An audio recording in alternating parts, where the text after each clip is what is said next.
Olá, hoje inicio uma nova série de mensagens, decisões que agradam a Deus. O que é uma decisão? Uma decisão implica em cortar fora algumas das possibilidades.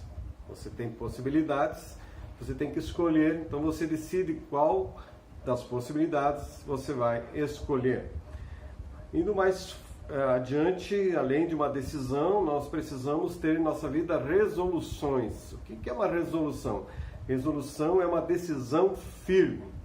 Então, a nossa série de mensagens tem esse tema, decisões que agradam a Deus. Isso subentende que cada um de nós tomamos decisões que não agradam a Deus. Pretendo nessas mensagens ajudar você a tomar decisões baseadas na palavra de Deus que levam a agradar a Deus e levam você a ter uma vida que agrada a Deus, uma vida com propósito que Deus tem para você. Na Bíblia encontramos homens e mulheres de Deus. Você lê o Antigo Testamento, vai ver muitos homens e mulheres de Deus que tomaram decisões, mas algumas decisões firmes, decisões que agradaram a Deus e decisões que mudaram a história pessoal delas, também mudaram a história da sua família e mudaram a história da nação. Algumas decisões erradas que desagradaram a Deus para algumas pessoas trouxeram prejuízo para si, prejuízo para a família e prejuízo inclusive para a nação. O desafio que temos é tomarmos decisões que agradam a Deus. Todos os dias estamos tomando decisões na nossa vida. Algumas que têm um efeito mais duradouro e mais amplo nas nossas vidas e na vida das outras pessoas. O texto básico para a nossa meditação de hoje é Filipenses 3. Não vou ler todo o capítulo, que é um capítulo longo, você pode ler em casa, mas vou basear nesse capítulo então de Filipenses a mensagem.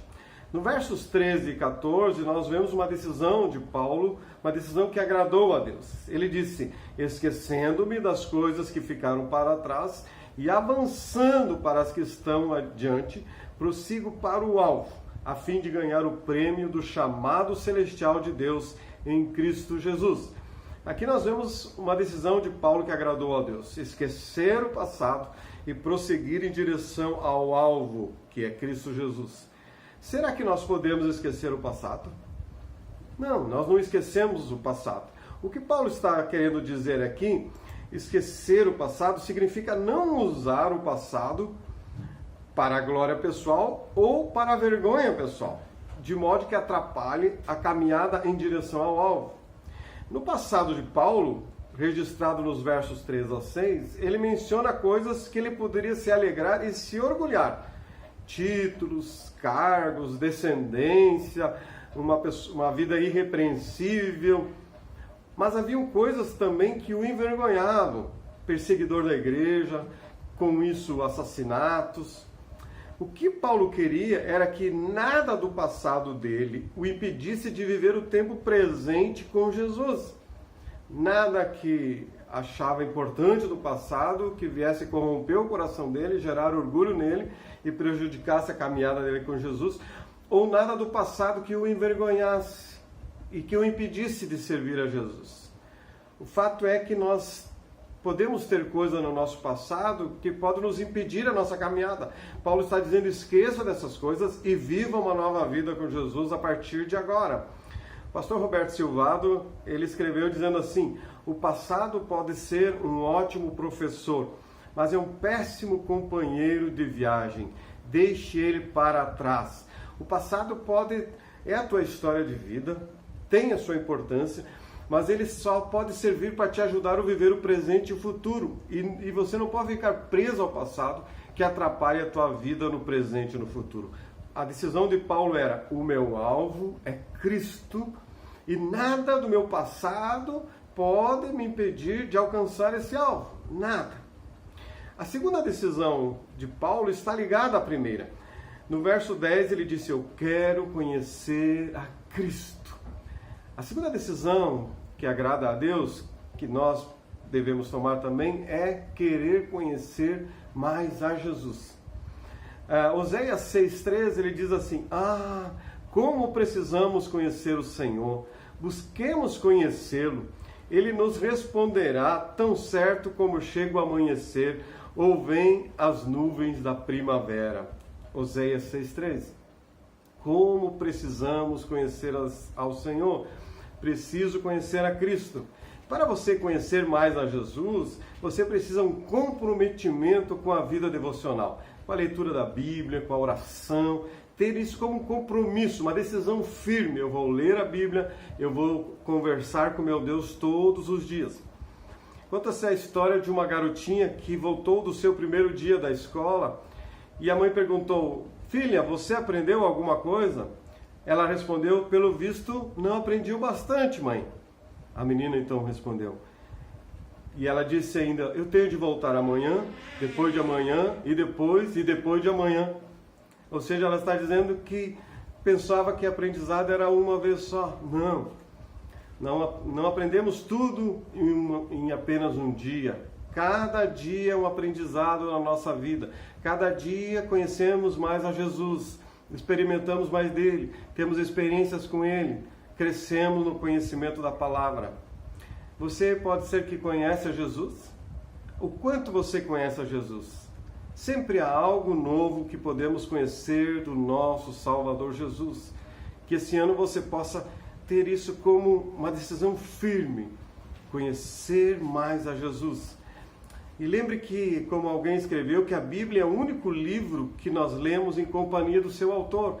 Enquanto você lê a Bíblia, Deus está do teu lado, falando contigo. Não é um livro qualquer, é Deus falando contigo.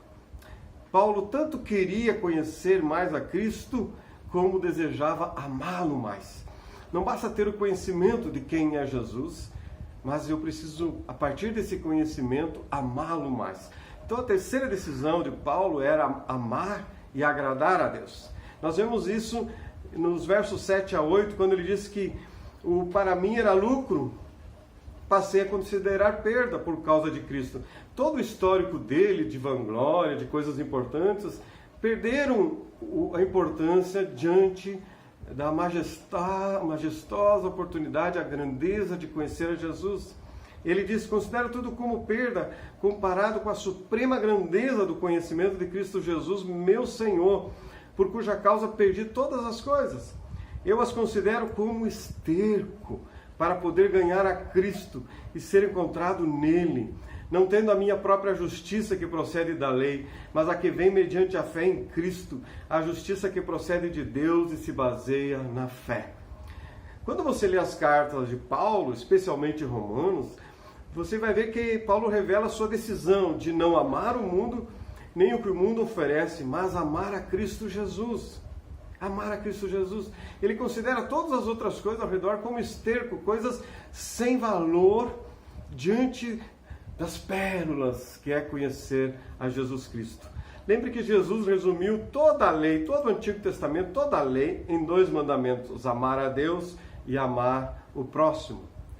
Quem sabe alguns de nós precisam renovar o amor a Deus. Jeremias 2:2, assim diz o Senhor: lembro-me de como você desejava me agradar, quando era uma jovem noiva, muito tempo atrás. Você me amava e me seguia até mesmo no deserto. Jeremias está dizendo para a nação Israel que um tempo atrás amava o Senhor e o alvo da nação era agradar o Senhor, mas isso foi se perdendo. Quem sabe essa palavra para nós, para você, amar mais o Senhor, voltar a amar a Ele, voltar àqueles momentos de prazer na presença do Senhor. Provavelmente Deus está com saudade, assim como estava em relação a Israel, com saudade desse tempo que tu dedicava tempo para buscar e o agradar. E mesmo no deserto, mesmo quando as coisas estão difíceis, estar buscando o Senhor, crescendo no amor a Ele. Tome uma decisão firme, uma resolução, uma decisão que agrada ao Senhor, amar e buscar ao Senhor todos os dias na tua vida.